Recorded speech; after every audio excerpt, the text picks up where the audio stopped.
नमस्कार दोस्तों, मैं सीताराम शर्मा हिंदी एंड संस्कृत क्लासेज में आपका स्वागत है। आज हम हिंदी व्याकरण में संज्ञा पढ़ेंगे, तो चलिए शुरू करते हैं।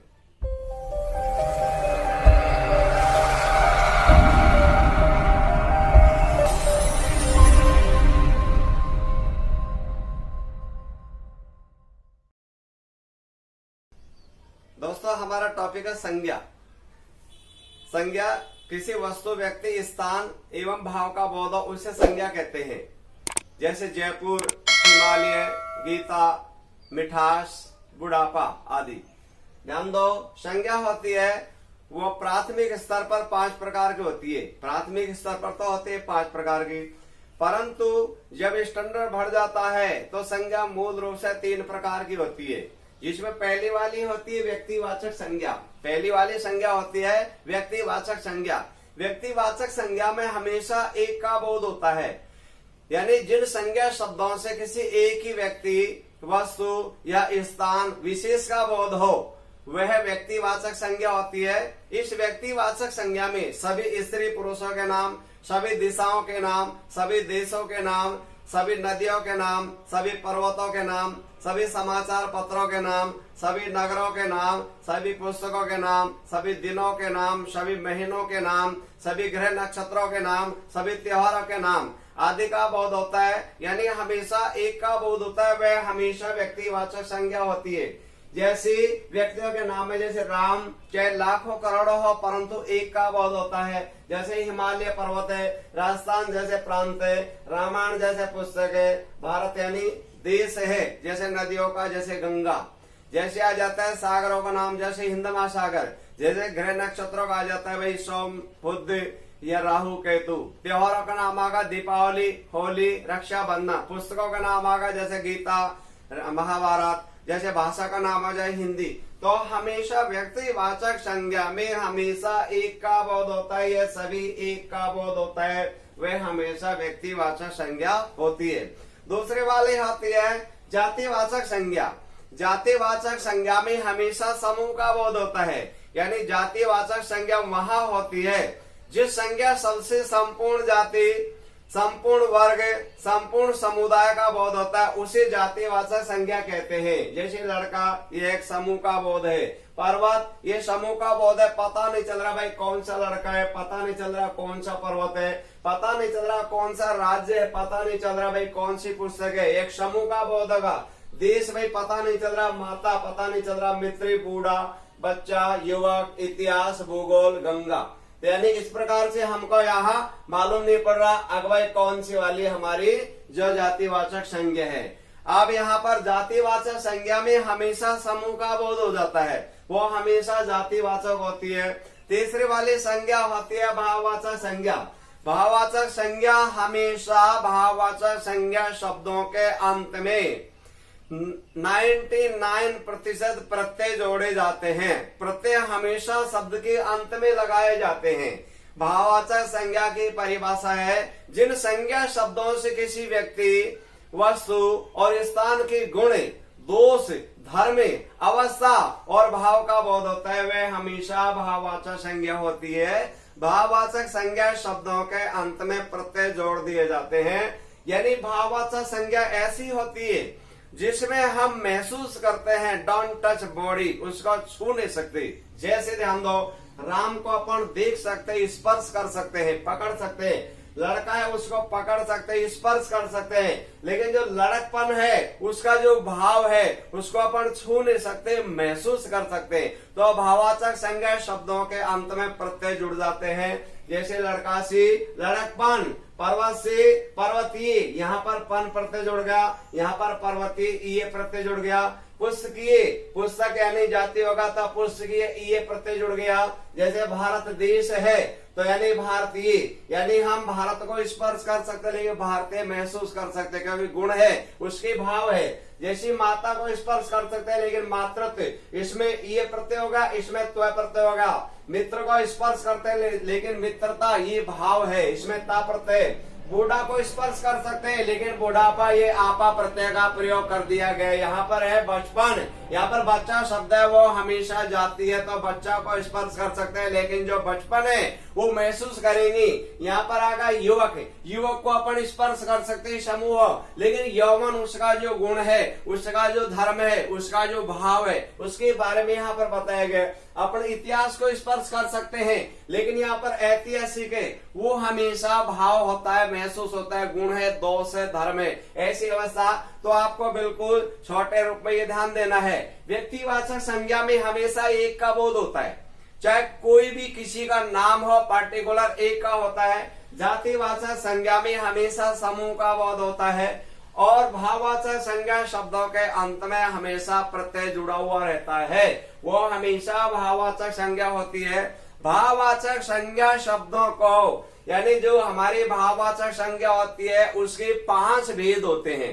भाववाचक संज्ञा की रचना 5 प्रकार से होती है, जो आपके सामने यहाँ समझा रहा हूँ। पहली वाली होती है भाववाचक, जातिवाचक से भाववाचक बनाना। ब्राह्मण, यानी पता नहीं चल रहा एक समूह है तो इसमें प्रत्यय जोड़ करके भाववाचक बना दो, ब्राह्मणत्व, इसमें त्व प्रत्यय जुड़ गया।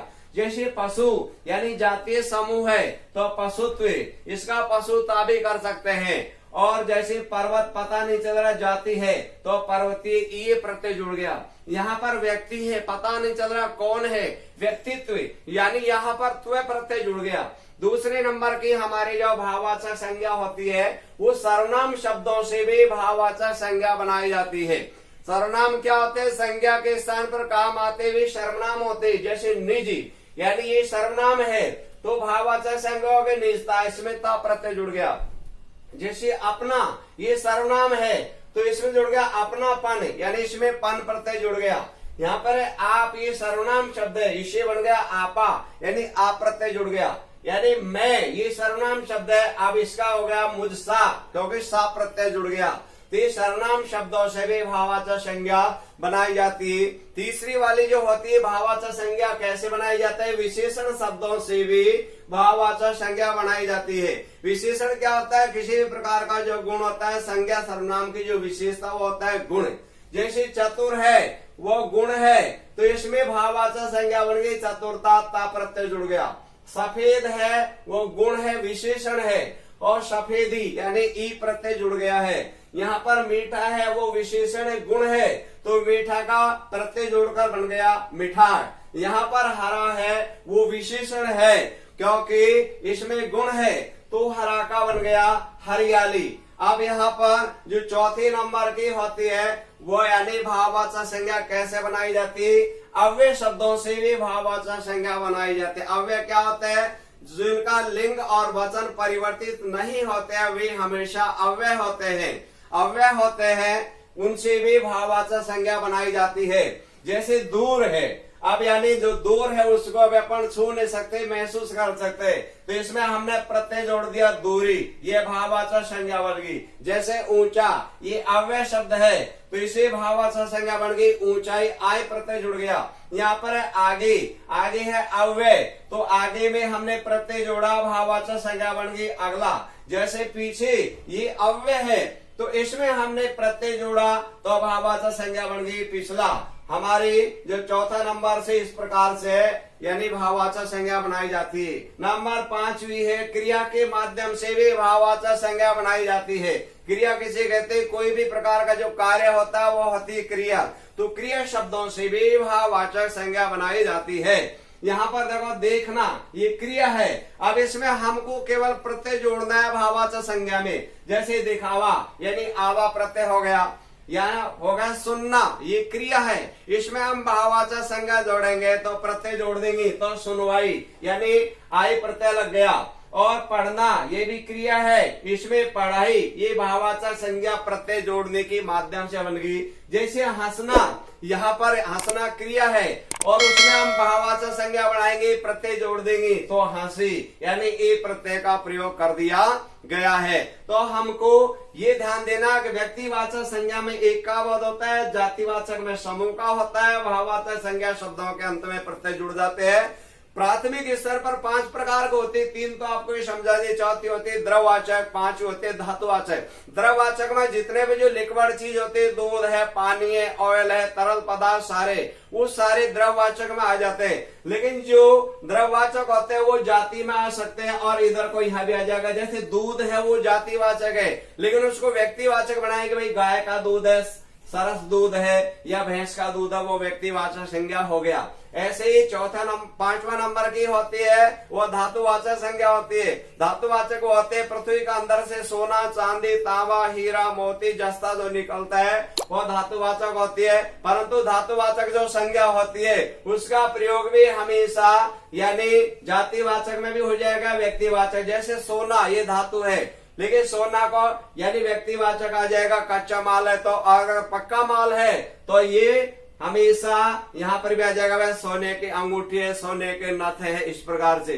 अब दोस्तों यहाँ पर ऐसे भी पूछ लिया जाता है कि यहाँ सैकड़ों भीम है, इसमें कौन सी संज्ञा है? तो सैकड़ों यानी भीम, ये व्यक्तिवाचक संज्ञा महसूस हो रही है, लेकिन ये वो भीम नहीं, क्योंकि सैकड़ों यानी समूह का बोध हो गया, तो हमेशा जातिवाचक संज्ञा होगी। तो यहाँ सैकड़ों भीम है, ये वाली होगी जातिवाचक संज्ञा। कौन सी होगी? ये होगी जातिवाचक संज्ञा। इन कंसों से बचो, कंस वैसे व्यक्तिवाचक संज्ञा है, लेकिन कंस है वो यानी सम होगा, तो ये वाले भी जाति होगी। और गांधी राष्ट्रपिता है, ये वाले भी है, वो यानी क्योंकि राष्ट्रपिता एक को माना गया इसलिए ये व्यक्तिवाचक संज्ञा होगी। और जो लास्ट वाली है, इस पहनावे को संभाल कर रखो, ये वाली हो गई समूह का बोध हो रहा है, तो समूह होते वो जातिवाचक संज्ञा हो जाती है। दोस्तों स्क्रीन पर आपको कुछ एग्जाम में आए हुए क्वेश्चन दिखाई दे रहे होंगे, इन क्वेश्चनों पर भी आपको हमेशा ध्यान देना है।